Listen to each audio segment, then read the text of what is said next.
Thank you, everyone, to Millbrae City Council meeting for Tuesday, July 13th. We have had a closed door session that ended a little bit after 7 o'clock. So my apologies that we're starting a little bit late. With that, City Clerk, could you please do roll call? Councilmember Holliver. Present. Councilmember Fong. Here. Councilmember Papen. Vice Mayor Leva. Here. Mayor Schneider. Here. All council members are present. Excellent, thank you. And tonight we have a guest with us, Miss Juanita Gomez is going to join us and lead us in the Pledge of Allegiance. So if you could all please stand for the Pledge of Allegiance. And Miss Gomez, we're at your call. Okay, hi, thank you. Ready, begin. I pledge allegiance to the flag of the United States of America, and to the republic. one nation, under God, indivisible, with liberty and justice for all. Thank you, Ms. Gomez, and hang tight. We're going to be back with you in a moment. Thank you for joining us. First item on the agenda tonight is ceremonial and presentation. And I am very grateful that Councilman Holliber is going to help me with the commendation for our City and Council Association of Governments Executive Director, Sandy Wong, upon her retirement. Please, Councilman, go ahead. Okay, thank you, Madam Mayor. Whereas the City of Millbrae recognizes and congratulates Executive Director of CCAG, Sandy Wong, on her hard work and well-deserved retirement. And whereas Sandy has made many contributions to San Mateo County and the City of Millbrae, Sandy was an integral member of making the US 101 Managed Lanes project a reality. This project was implemented to help reduce traffic congestion and encourage carpooling and transit use on US 101 along San Mateo County. Whereas Sandy has supported several City of Millbrae projects, most notably the CCAG funding for the TDA Article 3 Transit Center to Spur Trail Gap Closure project that was recently completed. These grant funds supported the pedestrian and bicycle capital program, which has improved connectivity and accessibility in our city. And whereas the City of Millbrae is fortunate to have worked with Sandy over the years, we extend our best wishes and much success in your future endeavors. Now, therefore, we, the members of the Millbrae City Council, do hereby congratulate and commend Sandy Wong. Thank you, Councilman.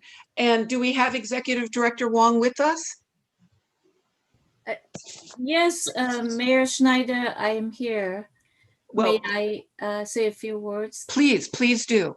Thank you. Thank you, Mayor, and good evening, council members. Really honor and appreciate for this. And I do want to express my appreciation for all the years of collaboration and partnership between City of Millbrae and CCAG. Together, we worked on a lot of issues that benefit both the city and the county overall. We work on transportation projects, stormwater pollution management projects, airport land use policies, and so on. And I also want to thank Mayor and Vice Mayor and Council Member.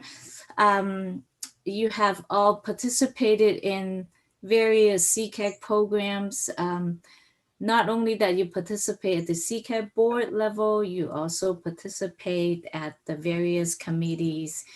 CCAG has many standing committees. So between the 5 of you, you share your work and participate on our legislative committee, airport land use committee, congestion management and environmental quality committee, technical advisory committee, and I also want to thank your staff, particularly your city manager, Tom Williams, and his staff, Public Works Director, Key Lim, and engineer Andrew Yang, who also serves on one of our committees as well. I just got off a meeting this afternoon with Council Member Papen, who also serves on MTC Commission, which is really vital to get fundings from the region, from the state. So just wanted to thank you for all the collaboration. I don't want to take up too much of your time, but thank you so much. Well, thank you. And I'm not sure if staff is going to speak, but I know that you have a huge fan club in our staff. And thank you and your staff for the years of helping us with everything from traffic, but importantly, green infrastructure issues, of which we are grateful for the assistance of CCAG with that. Council, I know many of our council members have had a long time relationship. Any council member comments? Yes, Please go. I think that was Gina. Please go ahead, Councilwoman Papen. thank you, Madam Mayor.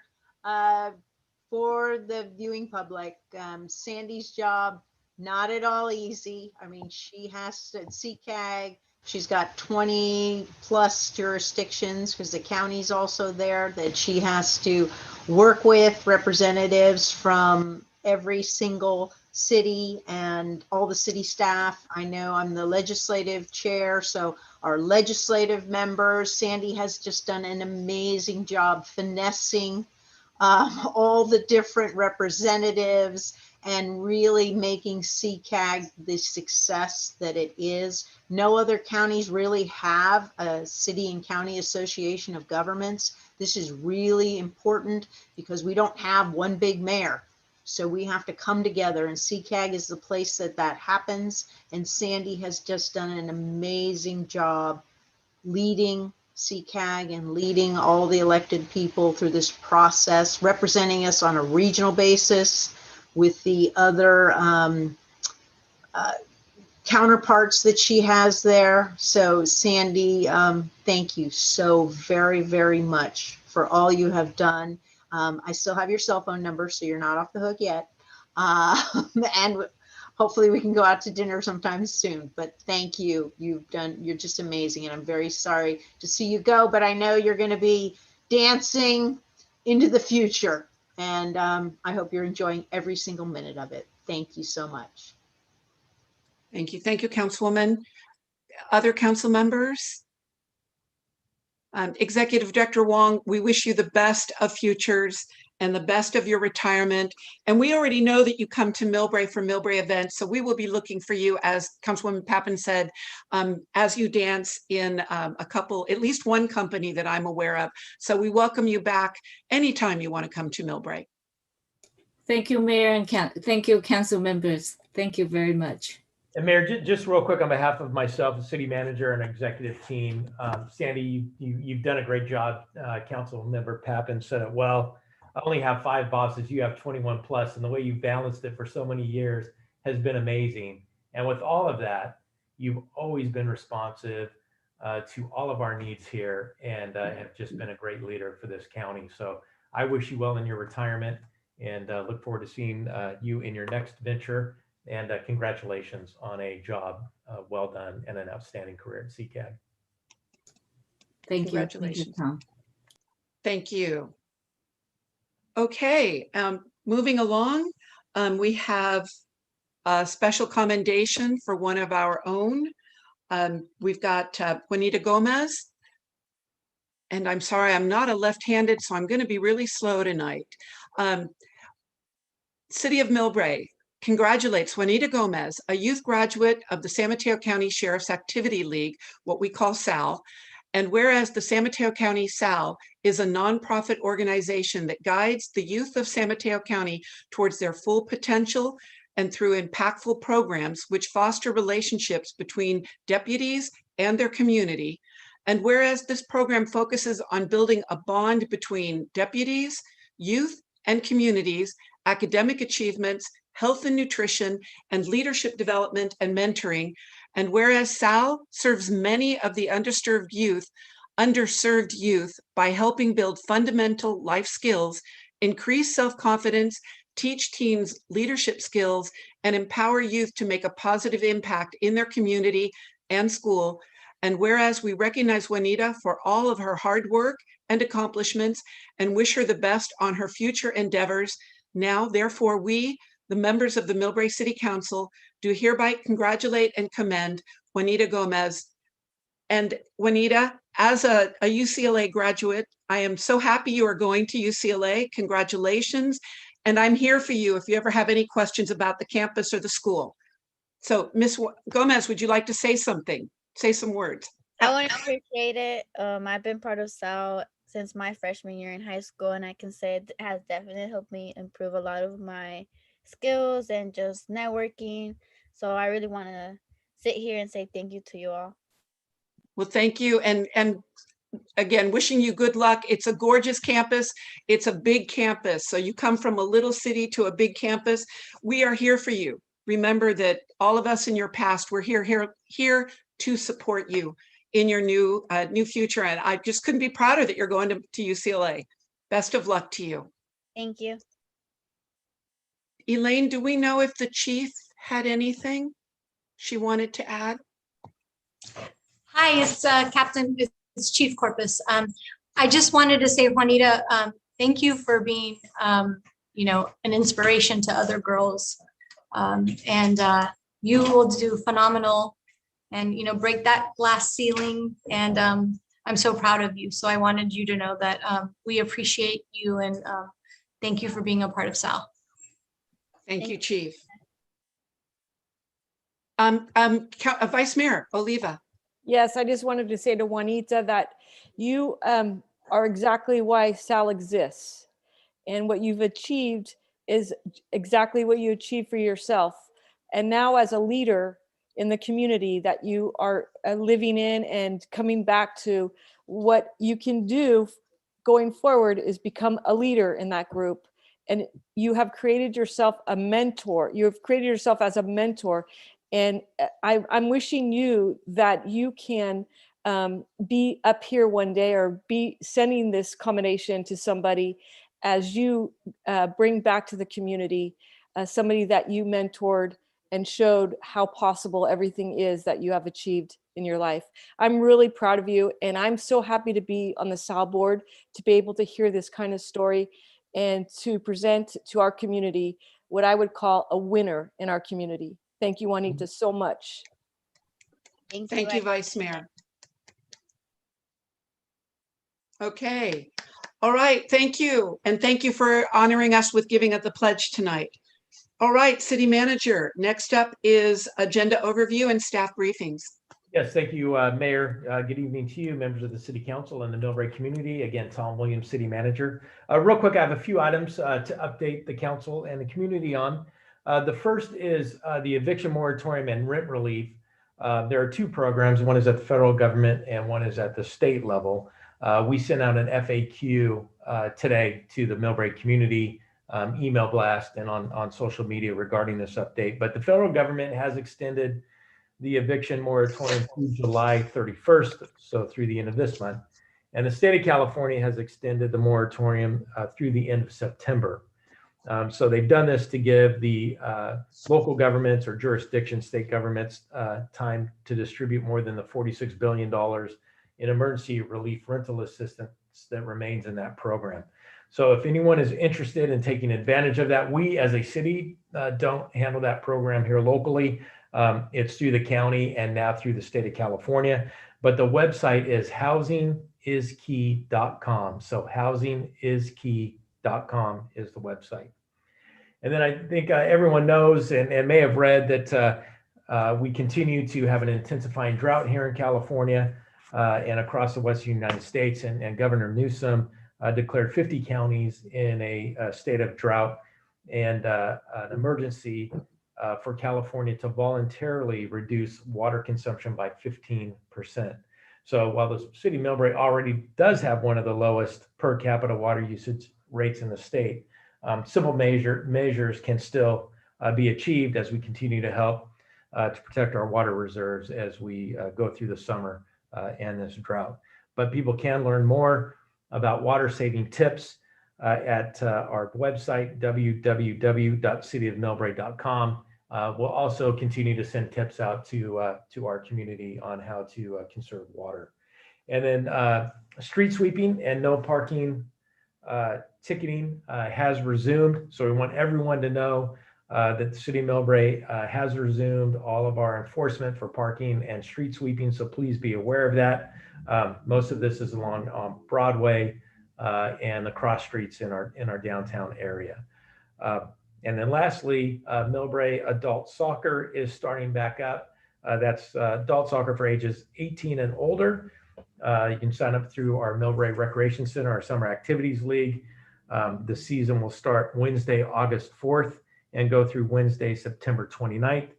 Games will take place at Taylor Middle School. And this is a really fun league because everyone that signs up, there are no team assignments. People sign up, they show up, teams are divided, and it's like a pickup soccer game. And people have really enjoyed it. So a great way to get healthy again and play some sports.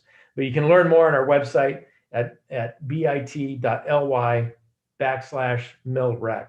Again, bit.ly/MIL1LREC. That concludes a quick update, and moving to the agenda overview. The next item on the agenda, item number 2, is calendar of events for council's review, reports of bills and claims, and report out of our June 22nd closed session. Then we have approval of meeting minutes. We have 3 meeting minutes on the agenda this evening: May 11th, 2021, May 25th, 2021, and the city council meeting of June 8th, 2021. There are no oral reports from city committees or commissions this evening. Then we have public communication.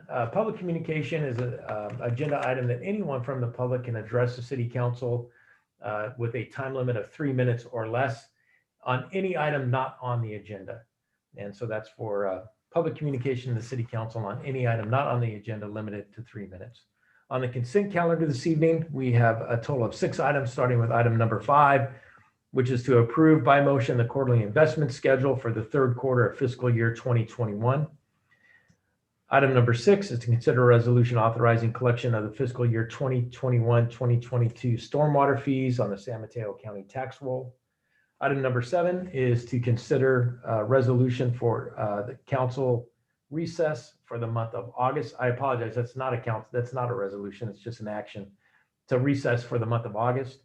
Item number 8 is to consider an adoption of a resolution approving a tentative agreement and successor memorandum, which is an MOU, memorandum of understanding with Teamsters Local 586 Miscellaneous Unit 2, and approving the tenant agreements and successor MOU with Teamsters Local 856, which is our sanitation unit, and the 3 salary and benefit modifications for the unrepresented management team of July 1st, 2021 through June 30th, 2022, and adopting the revised salary schedule that would be effective July 11th, 2021. Item number 9 is appointments to cities and commissions. And item 10 is just an informational update report on the disposition and development process of the city-owned property located west of the Millbrae Transit Station. We have 1 public hearing item tonight. That's item number 11. And this is an action to waive the 2nd reading and to adopt an ordinance to add Article 33, Section 10.05.3300 on affordable housing on-site in lieu fee requirements, and Article 34, Section 10.05.3400 for our affordable housing commercial linkage fee. And that's to amend Chapter 10.5 of Title 10 of the Millbrae Municipal Code. Moving on, we have no existing business items tonight. We have 2 existing business items. Item number 12 is our monthly update on the Recreation Center community room. And specifically, this is for acoustics and site lighting design. So I'd really like to make sure that we don't continue this item. And item 13, designation of a voting delegate up to 2 alternates for the 2021 League of California Cities Annual Conference in September. We don't have the items that will be on the agenda in the conference, but we will bring those back to the City Council before the meeting so the entire City Council can review and provide whoever the voting delegate is tonight direction on behalf of the entire or a majority of the City Council. Then we move into council comments. We've already had closed session, and then we move into adjournment. Thank you, City Manager. You left off the great news today and an update on Beats and Brews. Yeah, so the governor signed the state budget today, and our Assembly member Mullen added $2 million to the state budget for the rebuild of our recreation center. So that is just terrific news. We just found out this afternoon I was going to wait until he was invited to the meeting to spread the great word. But just what a great partnership we have, at the state level with the assembly member and his staff, and the recognition of the city council, making the decision to move forward when you did on the design build and bring the recreation center as well as the licensed daycare to the city of Millbrae. So that is just terrific news. The other good news that I have, I will, well, it's on the consent calendar, but Bart is signing and has signed this afternoon the quitclaim deeds to transfer the property over to the city. So that is fantastic news. So things are rolling. Yeah, we don't always get good news. Today was a double good news. So to staff and to Mario Rendon and Assemblyman Mullen, we've known about this for a couple of weeks, but until the governor signed it, it wasn't a done deal. But yay, very good news for all of us here in Millbrae. Thank you, city manager, and thank you, staff. Okay, moving along, we have approval of minutes. Elaine? Actually, Mayor, we also need to have a report out for June 22nd. Oh, I'm sorry. Thank you. I'm sorry. City Attorney, a report on the closed door session of June 22nd. There was no reportable action from that session. Thank you, Mr. Conneran. Okay, now no one's contacted me about any changes to the minutes. Did you get any changes, Elaine? I did not. If there are no changes, could I have a motion to approve the minutes of May 11th, May 25th, and June 8th, 2021? So moved. Thank you, Vice Second. Mayor. And a second by Councilman Fung. Any comments? Roll call vote, please. Okay. Councilmember Holliver. Aye. Councilmember Fung. Aye. Councilmember Papen. Aye. Vice Mayor Leva. Aye. Mayor Schneider. Aye. The meeting minutes for the regular meeting of May 11th, 2021, May 25th, 2021, and June 8th, 2021 passed by the vote of 5-0. Thank you, City Clerk. Next, there are no oral reports. The next item, as the city manager said, this is public comments for items not on tonight's agenda. So if you could please raise your hand, or if you're on the phone, make sure that the city clerk knows that you would like to have a comment. And if you could please say your name so that Elaine can get that into the minutes. And location helps too. And I am looking for hands raised. I am not seeing any hands raised. Elaine, do you have anyone on the phone? Oh, wait, I see a There's hand. good Jake Kim. And then Yep. if you want to raise your hand by phone, please press *9. Okay. I just lost. Hold on, Elaine, I've got to get the names back. Okay. Jake Kim, Jake Kim, please. You're up next. Okay. Hello and thank you, honorary Millbrae City Council members. My name is Jake and I am a rising senior at Mills High School and a resident of Millbrae on Lansdale Avenue. About 3 years back, my mom told me that her friend's family was visiting from Santa Rosa because their neighborhood had gone up in flames. We soon learned that Santa Rosa was not the only place that had gone up in flames, as there was a multitude of wildfires throughout California that had either displaced or killed a myriad of families. Those that managed to survive were classified as climate refugees, as they were forced to migrate to new locations because their previous homes became uninhabitable. As an 8th grader, it was incredibly shocking to learn that climate refugees existed in California. In my mind, refugees were supposed to be the poor victims of the geopolitical wars in the Middle East, or the victims of persecution and violence in a completely different portion of the world. But today, our neighbors, or even us, are subject to become climate refugees, all because of a spark in a dry forest. Looking back at the progression of my conception of refugees, I noticed one common culprit behind the expanding population of refugees worldwide. Whether it be because of geopolitical struggles or climate disasters, millions of innocent lives have been ruined or ended due to our continued support of and reliance on the fossil fuel industry. According to a policy brief by Harvard University's Belfer Center of Science and International Affairs, oil has been the leading cause of war since 1973. As we continue to rely on fossil fuels, we release carbon into the air and increase the likelihood of climate disasters. And in order to secure our supplies of fossil fuels, we involve ourselves in conflicts in oil-rich areas in the world, ruining many more lives in the process. My dear council members, I know you understand the value of human lives, especially since we too are now vulnerable to the adverse effects of fossil fuel consumption. I strongly urge you to stop supporting the fossil fuel industry by divesting all of your funds and agendizing the issue of divestment for future discussions. Again, thank you for your time and thank you for considering my request. Thank you, Mr. Kim. Victoria Lynn, if you could please unmute yourself. Can everyone hear me well? You're coming in great, Victoria. Okay, cool. Good evening, honorary Millbrae City Council members. My name is Victoria Lynn. I'm currently a rising senior at Mills High School, a Millbrae resident and a member of the Bay Area Youth Climate Action Team. Companies and even entire countries such as Ireland are now pledging or have already fully divested from fossil fuel companies. Not only is fossil fuel production and consumption a major driver for climate change, drilling sites are an alarming health hazard for citizens living nearby. We've seen from numerous studies that show that burning fossil fuels releases pollutants that are directly correlated with early deaths, heart attacks, and severe respiratory issues. Residents in cities near oil pipelines such as Memphis are greatly suffering from various cancers and deaths because of severe asthma as a result of air pollution. While Millbrae thankfully does not have to experience the jarring effects of living near one of these sites, the masses of toxic chemicals produced aren't destroyed in Memphis. Rather, they travel from a place as far as Memphis, right to the heart of our city.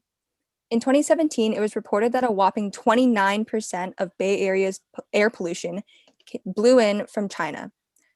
As fossil fuel use continues to increase, our local pollution has only worsened.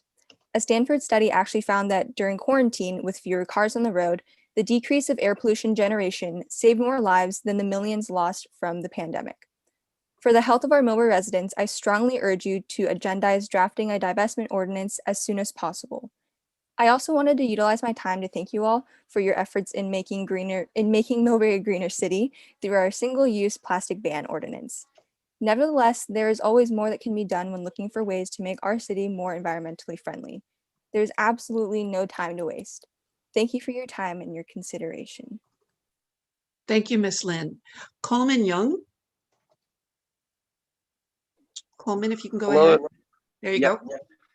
Hello and good evening, Millbrae City Council members. My name is Coleman Young, a resident of Millbrae and a rising senior at Mills High School. I've recently begun reading a lot about climate change and how our industries, especially oil and gas industries, play a role in this crisis. Climate change cannot be seen as a future abstract threat to humanity. As of now, we've been holding global warming to 1.5 degrees Celsius. But we have already witnessed extreme weather events around the world, such as hurricanes, heat waves, flooding, sea level rise, and the mass migrations of displaced people who can no longer cultivate their desiccated farmlands. And here in California, wildfires and drought have been increasing in frequency and intensity. Anything past that?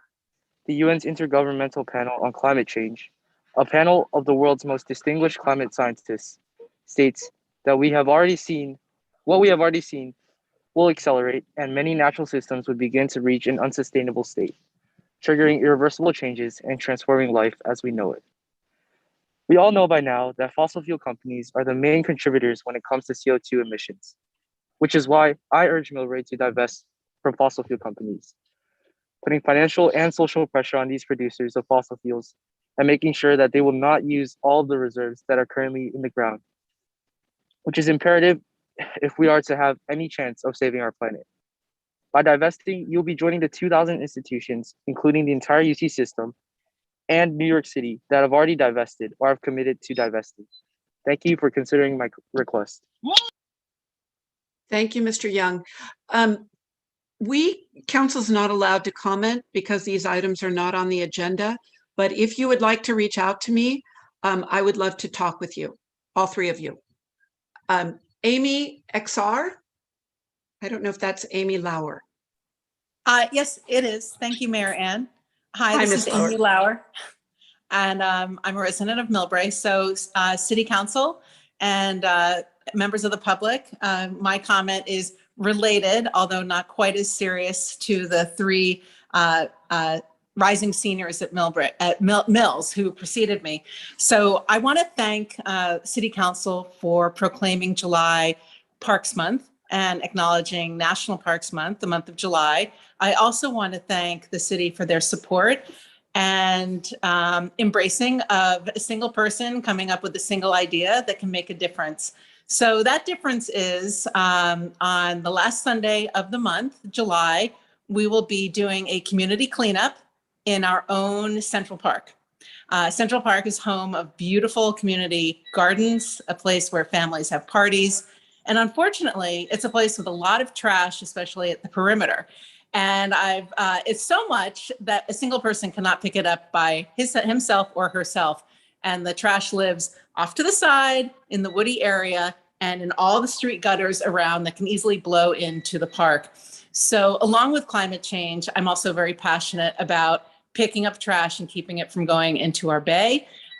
Cigarette butts are a killer for our wildlife. So thank you very much to the city of Millbrae. Andrea Papajan came through and said that on the Monday following our cleanup, the city would be there to haul away all of our trash bags. So I invite anyone who's listening in to join us from 11 to 12:30, the last Sunday of the month, in our own very special Central Park. Thank you very much for your time. Thank you, Ms. Laure. With that, anyone else? Public comments, items not on the agenda. I don't see any other hands. Elaine, do you have anyone on the phone? I do not.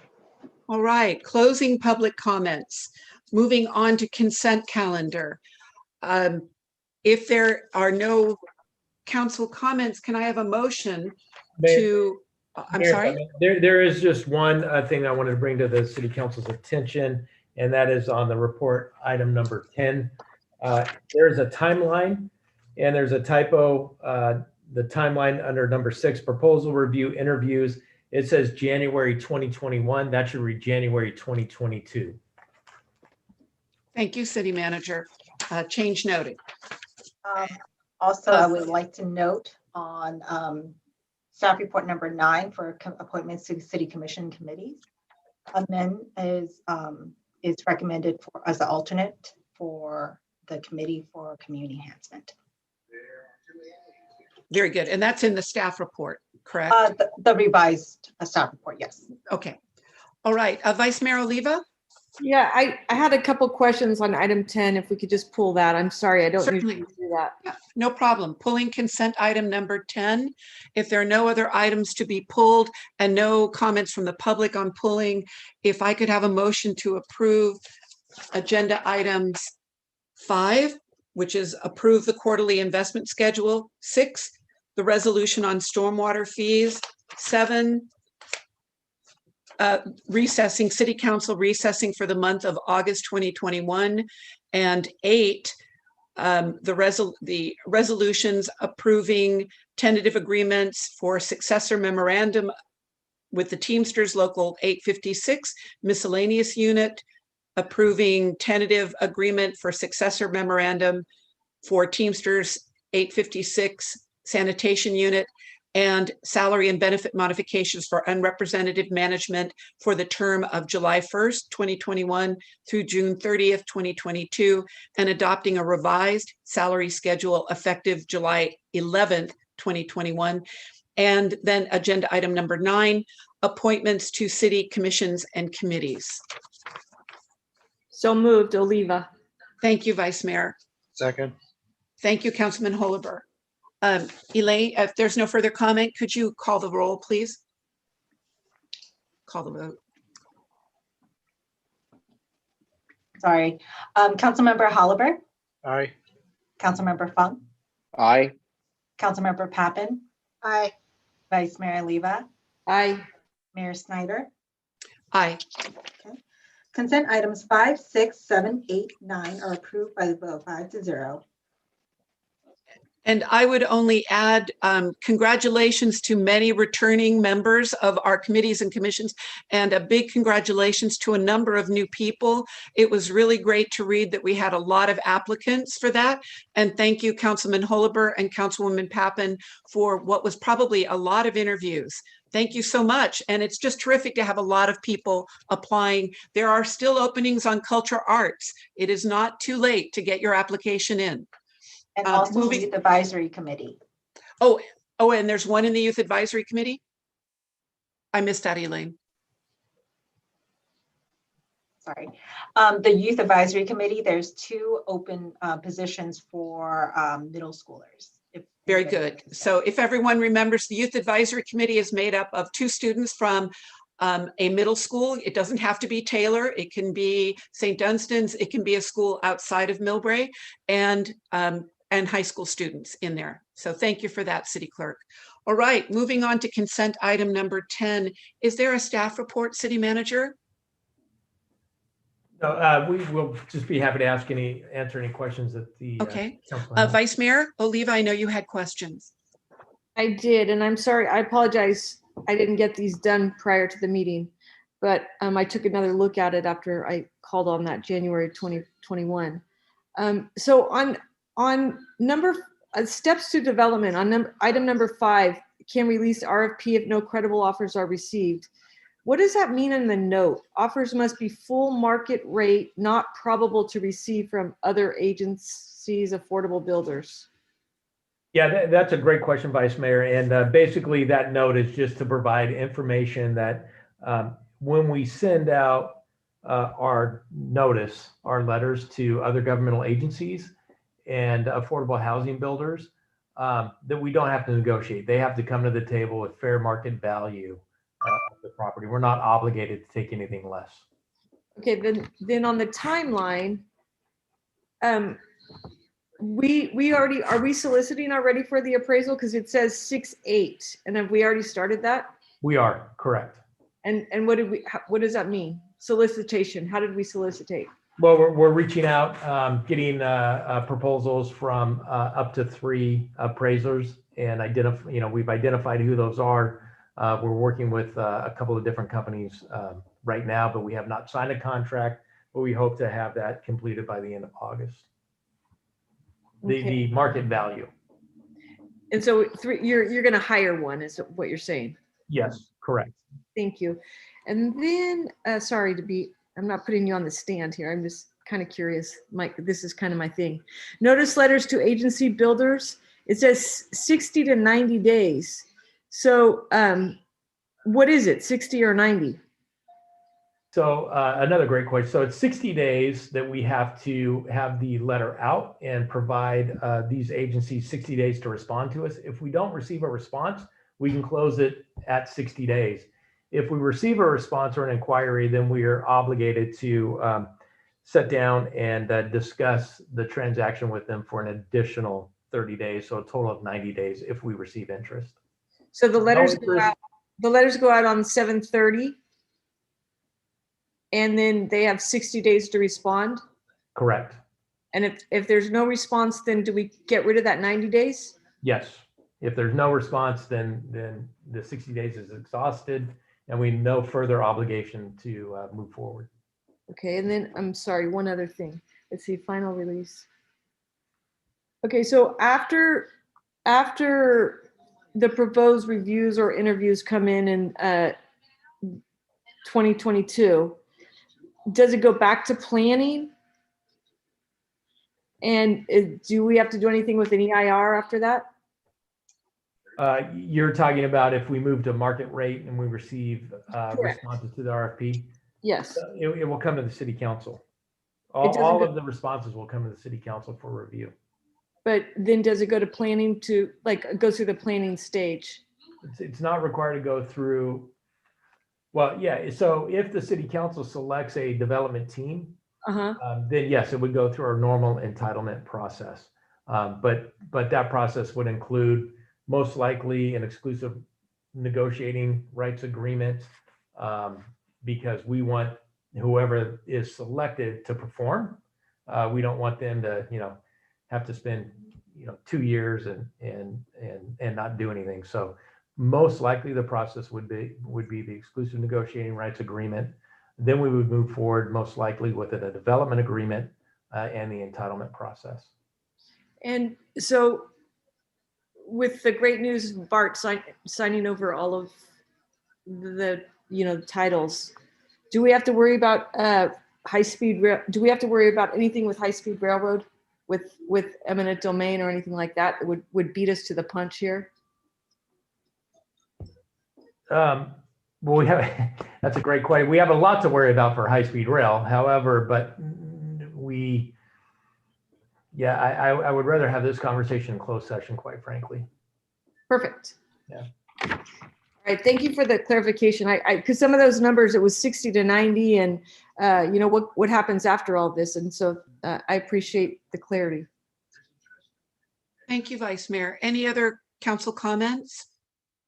And point of order here. This was consent item pulled off. Do I need to open this up for public comment? Yes. Okay. Opening for public comment. Thank you, Mr. Conneran. Any comments from the public on agenda item number 10, which is the informational item west side of the Millbrae specific plan area? I don't see any hands raised. Elaine, any phone? Anybody on the phone? Elaine, you're muted if you're trying to talk to me. It's been a fun night. No, there's no call in. Okay, closing public comment. Any further council comment? If I could have a motion to approve? This is an informational item. It's information. Oh, okay, there we go. No motion. All right, moving along, public hearing. Staff, if you can get ready. This is an action item to waive the second reading and adopt an ordinance to add Article XXXIII, Section 10.053300, exequatur, affordable housing on-site and in lieu free requirements. Section 10.053400, affordable housing commercial linkage impact fees, and to Chapter 10.5 of Title 10 of the Municipal Code. And we will be adopting an affordable housing requirement and program regulations and establishing affordable housing in lieu fees for residential development projects and commercial linkage impact fees for non-residential development projects. And I am guessing that Ms. Smith has the floor. Yes, but I'll just take it from here. Darcy Smith, our Director of Community Development. Welcome. Yes, sometimes the city manager likes to do an intro, but this is the third time I've been before you, so I'm sure, I can predict what he would say. He would say this is a really important item before us tonight. So Darcy Smith, Community Development Director. I would say our outstanding and excellent Community Development Director. Oh, there we go. City Manager, I'm so sorry I didn't give you the opportunity. No problem. Thank you, Darcy. This is a big evening tonight, and the third evening we're before you, and hopefully the last, but I don't say that in jest. It's a big accomplishment to get here, and I think everyone should be very proud of this item. So this is item 11. It's a public hearing before you tonight for the affordable housing regulations. And this is a mouthful, but for the record, I'll go over it when I introduce the item formally. So the agenda for my presentation, which is a shorter version that I've presented to you in the past, since this is our final meeting and you've seen much of it. I'll just cover the objective of tonight's public hearing. I'll provide a background summary, since again, you've been briefed on the background of this before and why we're here tonight after many years that laid the groundwork for this. I'll provide, again, an abbreviated overview of the ordinance that's before you tonight for adoption and the two resolutions. I'll summarize the nexus studies, primarily because they're required under state law, and this is a really important part of the adoption of new fees, especially new development impact fees. I'll summarize community outreach, which was, again, a really important component of this, and summarize tonight's action at the end and allow time for questions, both of me and the team that worked on this. We had a great legal team that worked on it, including Assistant City Attorney Mike Conneran, who's here tonight, our outside counsel at Goldfarb and Littman, Gabrielle Johnsons, and Barbara Couts, who's not with us tonight, but who you've met previously on housing specialized items, and last, our economic consultant, Nick Kroll from Harris Associates, who you've seen before and who worked very hard on those really meaty studies. So the objective for this item is a public hearing to waive the second reading, adopt an ordinance to add Article 33, Section 10.05.3300 et sec, the affordable housing on-site and in lieu fee requirements, and Article 34, Section 10.05.3400 et sec, affordable housing commercial linkage impact fee in Chapter 10.5 of Title 10 of the Millbrae Municipal Code, also known as the Zoning Code, and adopt two associated resolutions. The resolutions would serve to adopt affordable housing requirements and program regulations and to establish the affordable housing in lieu fees for residential development projects and commercial linkage impact fees for commercial development projects. A really brief background, but we may have some new audience members here tonight, and this is such an exciting thing for the city to be doing, so I'd be remiss if I didn't just give a brief summary of why we're here tonight. Really, 6 years later, from the adoption of the 2015 housing element, which set the groundwork for this. And there's very detailed goals and policies in there that set forth the city's goals to adopt these on-site or inclusionary requirements in an ordinance, the housing in lieu fees, which are pretty standard for this for smaller projects or the fractional units, and then these commercial linkage impact fees, which many cities have adopted, going back as far as 20 or 30 years, but we're a smaller city, and until the elimination of the redevelopment agency, we were pretty successful at obtaining units. It was really with that 2015 housing element as a result of the elimination of the redevelopment agency that we really need to do these local ordinances. So the powers are vested in you, and I just want to be clear that you have these powers and you should certainly use them. In the government code 65580, it clearly states that local and state governments have a responsibility to use the powers vested in them to facilitate the improvement and development of housing, to make adequate provision for the housing needs of all economic segments of the community. And I just want to pause and say that I think with the pandemic, we've just seen the housing affordability come to a forefront for many of our members of the community, making lower wages. And as the city manager pointed out, there's been a lot of state action through rental assistance, displacement support, but never has there ever been a greater need to be able to house our local workers as there is now. So the city must also work towards achieving the state mandated regional housing needs allocation numbers, which you review every year as part of the housing element annual progress report. And how do you do that? You do that through setting local policies. The state sets the goals for us, but they really rely heavily on our local policies to make that housing production happen. Again, we can't control the market, but we can adopt policies such as this to help support the production of those lower income units that are badly needed in our community. So the guiding policy elements for these regulations, I just want to touch on a few of them, just the ones that we really relied on to guide us. First of all, it's meant to provide affordable housing to all income levels. Again, there's various income levels, which I've covered before, very low, low, moderate, and above moderate, and they're dispersed throughout the city. So they're not concentrated in one area, which would be inequitable. But these policies will require the construction of affordable housing on site with a range of housing types, tenures, and affordability in the private development project. And then even within the private development project, they're required to be dispersed through floors and phases and equitable in terms of the bedroom sizes. Second, these regulations will mitigate the effects of new development. And that's kind of an odd thing, but new development actually creates a need for more affordable housing because you're creating jobs, you're creating new market rate housing that's eliminating the potential for affordable housing. And so that's why we will require these in lieu or impact fees or building the on-site housing. And the last thing is it will create a new affordable housing fund. There was a previous fund that was a carryover from primarily the redevelopment days, but this will be a new impact fee and in lieu fee fund. And as a city, I aspire over time will build this up and then directly fund construction or preservation of affordable units and related programs within Millbrae. Gotten a few questions. Well, what are we going to spend it on? We'll take that back to as a separate item once we get a fund balance. So a fund implementation plan, if you will. And we'll do that, just as soon as we start collecting the fees and have a balance. And you would certainly have full discretion over the use of that fund. And I am very optimistic that we'll be able to come up with some great projects to fund or programs. So as I mentioned previously, we've been before you 2 times already. This is hopefully the last meeting, but we started with the study session back on May 11th, where you provided very great policy direction that allowed this team to revise the ordinance and the resolutions fairly quickly and get it to the Planning Commission for their public hearing, as it's a zoning code amendment.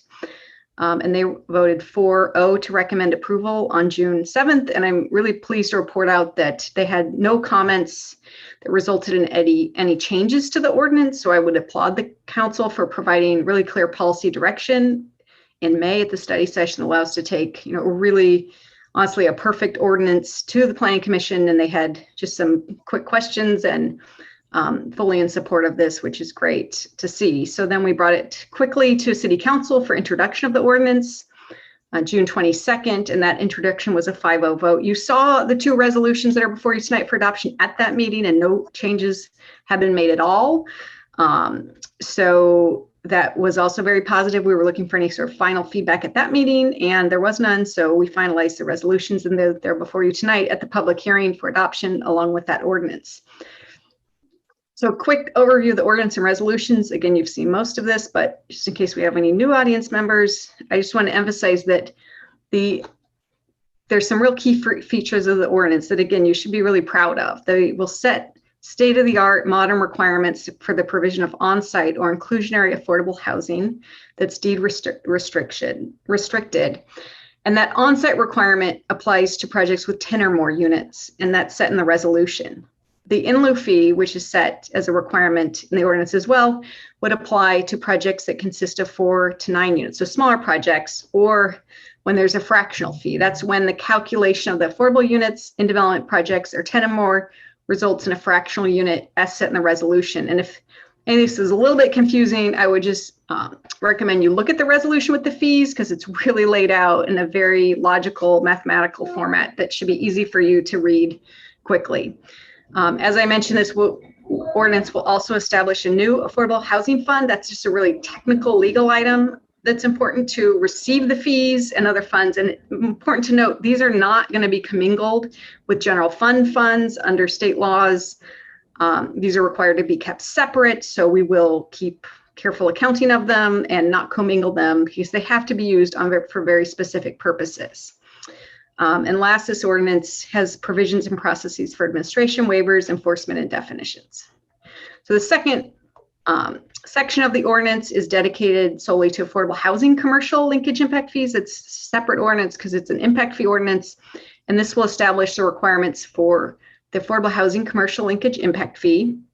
Applies to all new commercial development projects. And commercial uses are defined that generally the largest item that you'll probably see paying the fee is an office building, but that does include various types of office buildings, including life science uses, research and development uses, laboratories, hotels, and medical uses, as well as your typical commercial retail uses and restaurants. It establishes the clear requirement to pay those fees, which are adopted in the resolution, and includes the standard provisions for administration, waivers, enforcements, definitions, etc. So you've seen these before. They're the proposed on-site requirements for development projects with residential units. And I'll just emphasize these are being adopted by resolution. So the plan would be to check in with the City Council as part of the Housing Element Annual Progress Report, which typically comes to you every April, and see if we need to adjust these up or down based on actual production. But these we did a lot of research around and think they meet the demand, at this point in time, but demand for different income categories does change. But the requirement here is for 15% moderate ownership units, and then rental units, it's split up for 10% very low, 5% low. So both a total of 15% that you see here. But again, I'll emphasize they're adopted by resolution. So in one meeting, we could bring them back and adjust them. And if the city did have a project that had a development agreement, then different provisions could be negotiated part of that development agreement. So the resolutions, which again are before you tonight for adoption, but you've seen them twice before. There are 2 resolutions, and the meatier one includes the affordable housing requirements and program resolutions. That spells out kind of all the technical details related to the construction of the units and the fees. I just want to pause and emphasize that consistent with the housing element direction and council direction, the resolution states that fees in lieu of constructing the units are not allowed except for provision of the fractional units. That's really to ensure new affordable housing is built in Millbrae to make progress towards meeting those RHNA goals and to really house our workers. But consistent with state law, which was amended as a result of the Palmer case, which you might have heard about a few years ago, the developer of rental units may request an alternative compliance method, but that would be required to still provide actual construction of housing in Millbrae. So while it may include a donation of land offsite or acquisition of rehabilitation of existing units, that would be subject to city council approval with a development project. One of the key features of the resolution, it spells out the term of these restrictions consistent with just normal approaches of most cities in the state of California. It's 45 years for ownership units, but that is reapplied and re-recorded upon each resale or transfer of the unit. So essentially, it tends to last for the life of the unit. And rental restrictions, the industry standard is about 55 years. That's sort of seen as the useful life of the building before it generally has to be torn down and then rebuilt, just depending on conditions. There's a very detailed project regulatory agreement that's recorded to allow enforcement of all of these requirements. That's done closer to issuance of the building permit. Not done now, but I will let you know, inform you that we do a lot more work once we actually get a project approved through a regulatory agreement. And the resolution also spells out any alternative compliance methods. But one of my favorite parts is that it really establishes firm, clear standards for this affordable housing sizes, the types, design standards, even talks about, making sure these units have, obviously equal access to all the amenities on site, but they don't significantly reduce the quality of the construction. They really, when they're inclusionary units, they really need to look from the outside and from the inside like their market rate unit. And there has been, bad practices in the past when cities haven't really had these equitable standards. Sometimes you could tell the difference. And so this is really state of the art that requires firm expectations for design and the sizes and types. The city council will need to, at a later point, set annual rents and sales prices.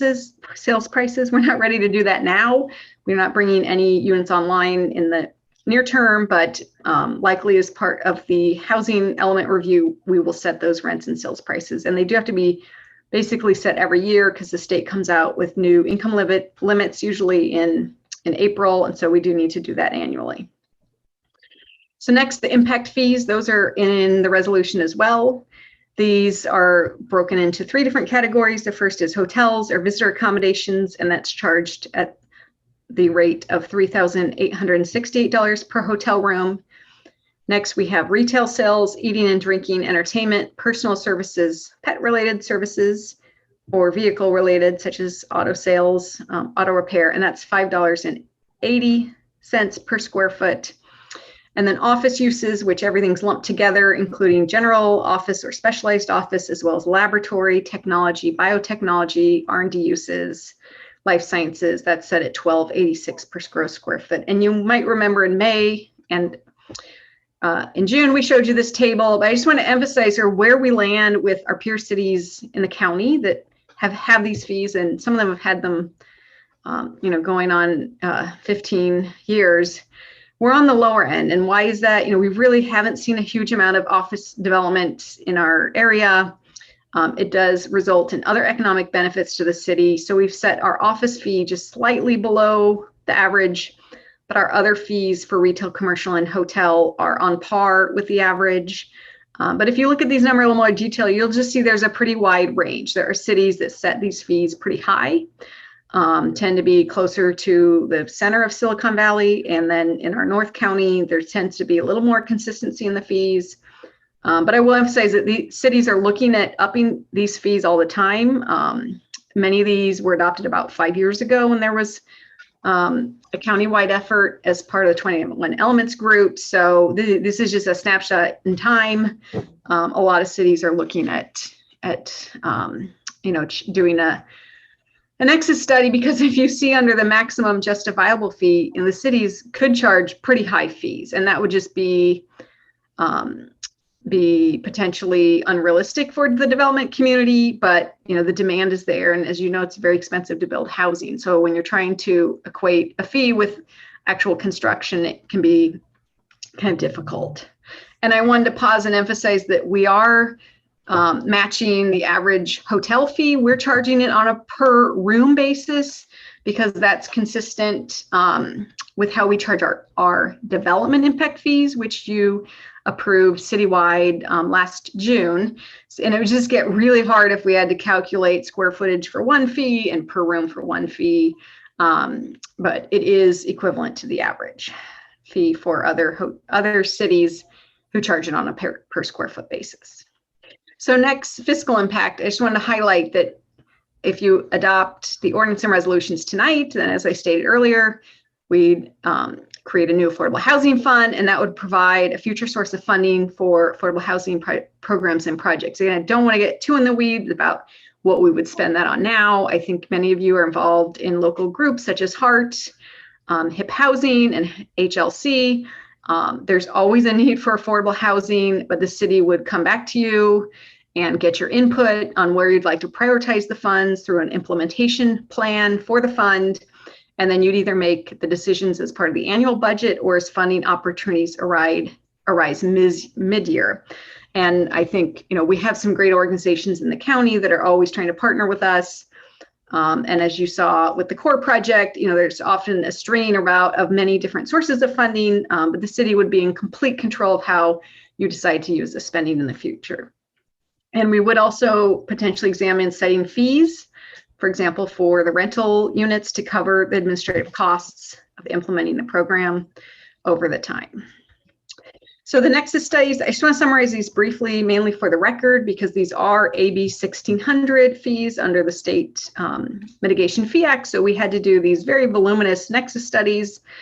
But most importantly, there's two of them, one for the affordable housing fractional or in lieu fees, and one for the commercial linkage fees.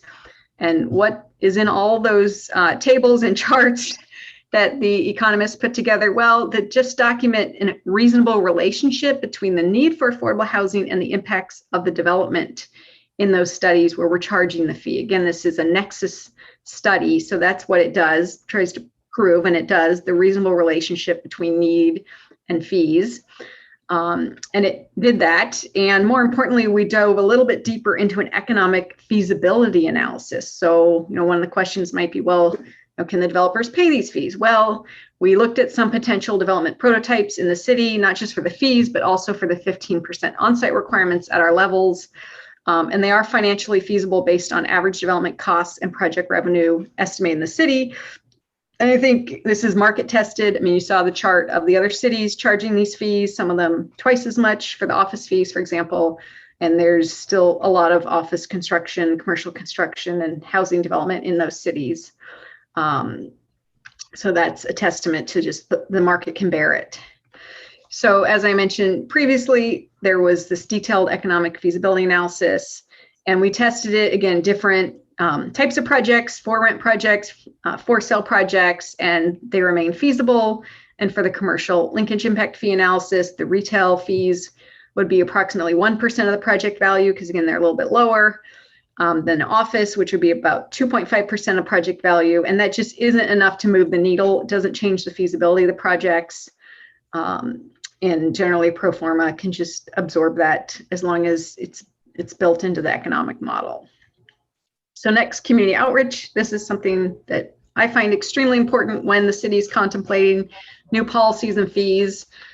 So early last spring, we built an informational webpage, has a lot of information. I also took the time at that point to update our affordable housing resources, which you see under the fee website. That's a great source of resources for our community. I created an interested parties list with all the active developers and our local housing organizations, and they've been notified of every single meeting well in advance. And I've also extended the invitation to chat with me, and I've talked to a few of them. And we also, of course, published the required public hearing notices as required by the Millbrae Municipal Code and the State Government Code as required. So tonight's action, This is before you tonight again as a public hearing to waive the second reading and adopt the ordinance and the 2 resolutions, which would again establish the affordable housing requirements and program regulations and the affordable housing in lieu fees and commercial linkage impact fees. And again, this wouldn't be a successful item before you tonight if it weren't for the team. So if there are questions tonight, in addition to Assistant City Attorney Mike Conneran, who can answer legal questions, we also have Gabrielle Johnsons, the attorney from Goldfarb and Littman, who was extremely valuable in helping us draft state-of-the-art ordinance and resolutions as they do this work all over the state. And we also have our Nexus Study and Economic Feasibility Consultant, Nick Crowell of Harrison Associates, who can answer any questions you have as well. And you might know him from the impact fees, but he's back tonight if you have any questions on this. So that concludes my staff report. Excellent. Thank you, Community Development Director Smith. And again, thank you for all of the hard work. With that, I'm going to open up the public hearing. It's my understanding we don't need a motion and a vote unless I see hands waving. Council comments. Anyone from council comments? We have seen this a few times. I don't see any council comments. Opening it up to comments from the public. If the public has questions or comments, please raise your hand. Elaine, if you can check and see if there's anybody on the phone that I'm not seeing. Mayor, there's no one on the phone tonight. Okay, and I'm not seeing any hands waved. Director Smith, couple of questions. A few months ago, I asked Supervisor Pine about how block grants worked in San Mateo County. 2 major sources of funding: housing, the community development block grants, and then the transportation block grants. And a lot of this came after attending the National League of Cities lobby day in DC back in March. And I was turned over to staff at the county level on housing. And they talked about how San Mateo County block grants for small cities like Millbrae, how the funding has tended to work. And with the exception of the new project for the veterans preferred housing, we've never really been on the list. So I am so happy to see everything that you've done and that you mentioned these housing groups. What I was told by the county staff is a lot of times affordable housing gets developed because a city and affordable housing developers have a good relationship. So can you tell, I think you already did, but talk a little bit more about how we can develop a relationship, how our community nonprofits can help us create that relationship to get more affordable housing built. Yeah, can I just jump in here real quick? Just a point of clarification. So CDBG, Community Development Block Grant Funding, cities less than 50,000 have to compete. And so you need to have projects to be competitive. And so we were successful with the Cord project on the east side of the transit station, very successful in grant funding. So as we continue to grow and have housing development, those opportunities will certainly surface. But just so everyone knows, small cities like ours, we have to compete for grant funding. Cities over 50,000 get an automatic allocation. And it was just, I mean, staff at the county were great, and they kind of explained how it's worked so well in South County and out on the coast. So we just need to kind of develop that same thing. And I think everything that you've done, Ms. Smith, is getting us in the right direction. But the public should understand that. Little cities, we compete against each other. And I would love to see that changed, but it's out of my hands. Any comments from council then? If not, Darcy, I think you've done such a phenomenal job that we are ready to close public hearing. And if there is a motion to, I can read this all again. Move approval. Thank you, Ms. Papen. Is there, thank you, Vice Mayor. One clarification, are you going to vote for the ordinance and both resolutions through one roll call, or close the public hearing, right? I closed the public hearing. Yeah. Mr. Connery, what do you recommend, that we do it as one vote or two? I hate to do this. I'd sort of prefer individual roll calls if you don't mind. Then with the permission of the maker and the second, if we could have the first one for adopting the affordable housing requirement and program regulations. The ordinance. You want to waive The ordinance and- first. Elaine, could you please read the first item that we're going to vote on? Okay, the first item would be waive the second reading and adopt an ordinance to add Article 33, Section 10.05.3300, affordable housing on-site and in lieu fees requirement, and Article 34, Section 10.05.3400, affordable housing commercial linkage impact fees to Chapter 10.5 of the Title 10 of the Millbrae Municipal Code. Is that Okay. This will be And- the motion from Councilmember Papen and Vice Mayor? Correct. Okay. All right. Any comments? Elaine, if you could call the vote. Okay. Councilmember Holliber, Aye. Councilmember Fung, Aye. Councilmember Papen, Aye. Vice Mayor Liba, Aye. Mayor Schneider. Aye. The motion to waive second reading and adopt the ordinance. Do I need to read the full thing, Michael? That passes 5-0. Passes 5-0. Thank you. Thank you. And then if I could have a motion to adopt the associated resolutions, which includes adopting affordable housing requirements and program regulations and establishing affordable housing in lieu fees for residential development projects and commercial linkage impact fees for non-residential development projects. I think Move approval. council wanted them separate. Clarification? Do those Why have? don't we vote on them separately? So Oh, just okay. the first one be the affordable housing requirements and program regulations. Okay, so all three are separate. Yeah. I think I heard a motion by Councilman Holliber. Second, I read- Papen. Okay, a motion and second, any discussion?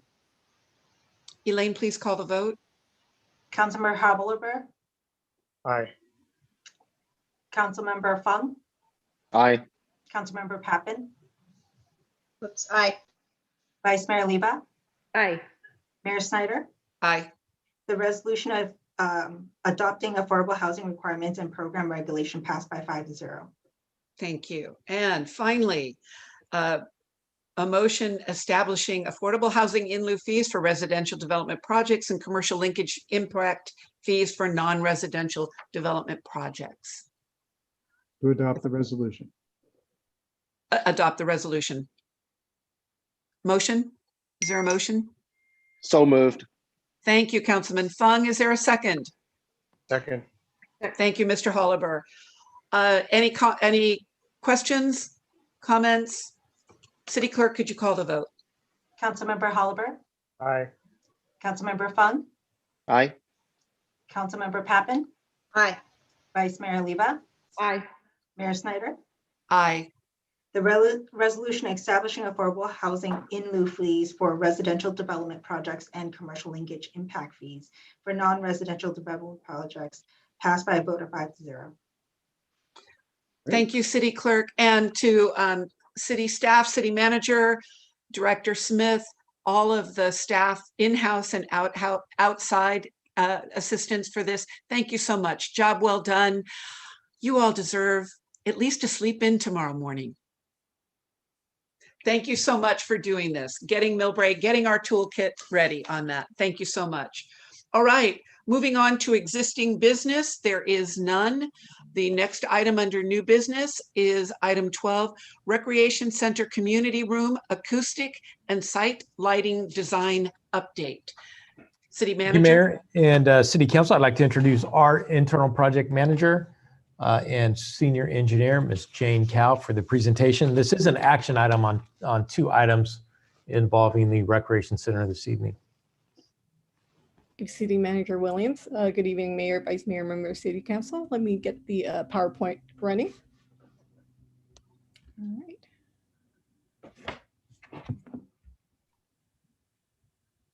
Is the screen showing up all right? Looks great, Ms. Cow. Perfect. Thank you, Mayor. So tonight, as City Manager William has noted, that we will be focusing on the community room acoustic as well as site lighting.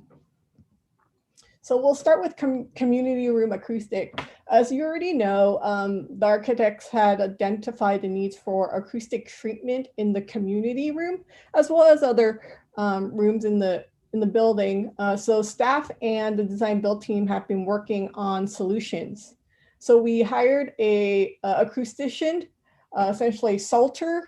It's the acoustic consultant that we've been working with, and they have completed an analysis of the building acoustical performance.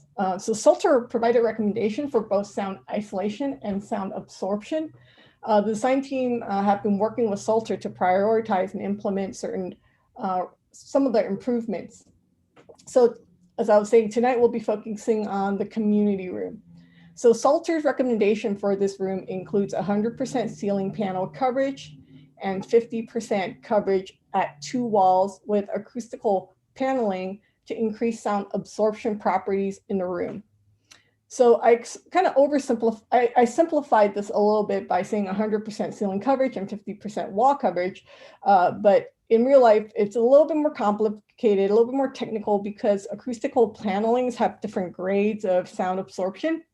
So to simplify this, in the next couple slides, I'm going to go over a couple of different options that we had considered, and I'm going to use percentage of Salter's recommendations to kind of put apples to apples comparison.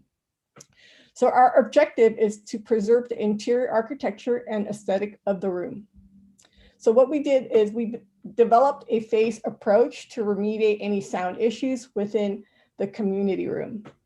So before I go to the recommendation, I'm going to go through 4 options that we had looked at with Salter as well as their architect. So the 4 options that we looked at are direct applied ceiling panels, ceiling baffles, wall panels, and carpeting. So I'm going to start with direct applied paneling, ceiling paneling. So this picture on the left, you can see an example of what direct applied ceiling panel looks like. Hopefully you can see my cursor and my mouse. These rectangular panels that are white here attached to the ceiling, these are the acoustic ceiling panels. Here, these panels are colored so that they kind of blend in with the ceiling. And they actually come in different colors, and you can do custom colors. So depending on the aesthetic of the room, the design of the room, they can either blend with the room or they can be a design feature. So the image on the right is the paneling layout that our project architect had came up with. The gold square here, these are the panels, and then the lighter beige color would be the exposed CLT. So it'll be covering some of the CLT roof if we were to go with this option. And then here you can see the steel beam of the structure. So the cost to install something like this is about $160,000. And the sprinklers would not need to change, and they can be as close to the ceiling as fire requirement and fire codes allows. It is 46% of Salter recommendation, and this can be installed now or in the future. Now here, this is the acoustic ceiling baffle. So the picture on the left, these linear panels hanging down from the roof. So these are the panels. Same with the direct applied version. It can be colored, or it can be a design feature, different color, different designs, or it can try to blend in with the roof, with the ceiling.